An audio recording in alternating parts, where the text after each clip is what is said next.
Hello, I'm James Spallone, Deputy Secretary of the State of Connecticut. It is a pleasure to be part of the Connecticut Election Project for elementary school teachers. 4 methods of electing a president were discussed at the Constitutional Convention in 1787. The first idea was to have Congress choose the president. This was rejected because delegates believed it would upset the balance of power between the legislative and executive branches of government.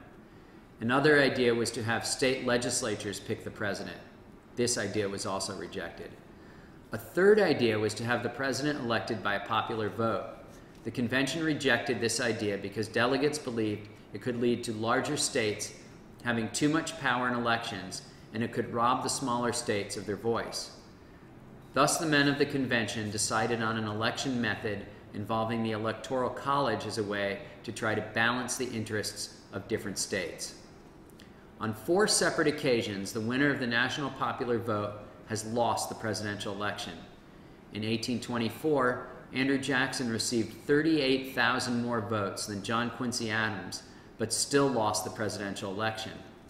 In 1876, Rutherford B. Hayes won the presidential election, even though he lost the popular vote by over 250,000 votes to Samuel Tilden. In 1888, Benjamin Harrison won the presidential election, even though Grover Cleveland had over 90,000 more votes. The 2000 presidential election was the first in 112 years where a presidential candidate won the popular vote but did not win the presidency because he did not have enough votes from the Electoral College.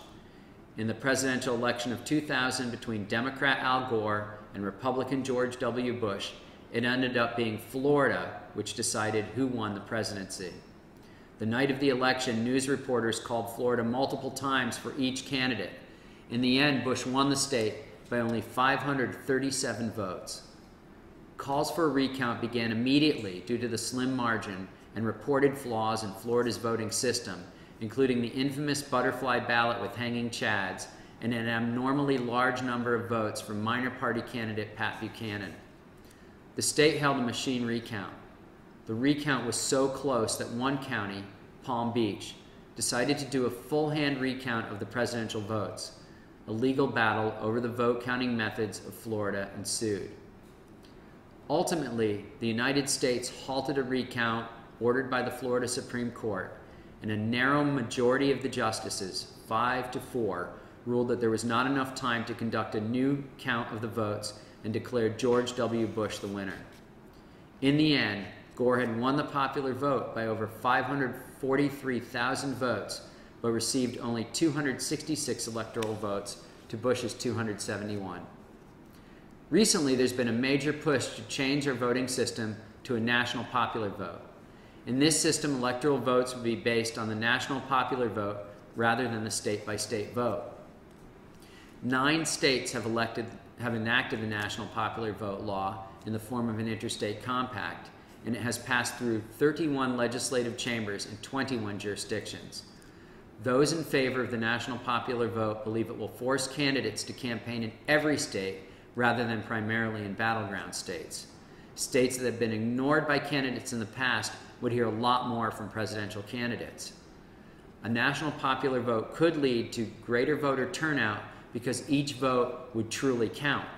In the current system, many people living in states where the same party always wins no longer turn out to vote or don't become interested or excited about the election because they believe their vote will not matter anyway.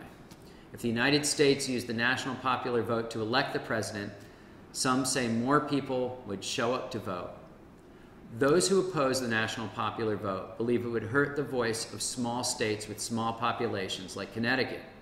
The current electoral system is designed to help smaller states in elections because each state is automatically given 2 electoral votes because each state has 2 United States senators. A 2009 survey of 800 Connecticut voters showed that 74% of those voters were in favor of the national popular vote.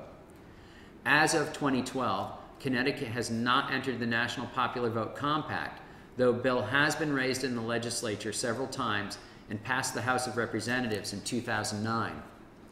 As you can see, the argument over whether to elect our president by the Electoral College or national popular vote began with our founding fathers over 200 years ago and continues to this day. The 2000 election spurred new debate on this old issue, and I encourage you to continue the debate in your classrooms. Thank you.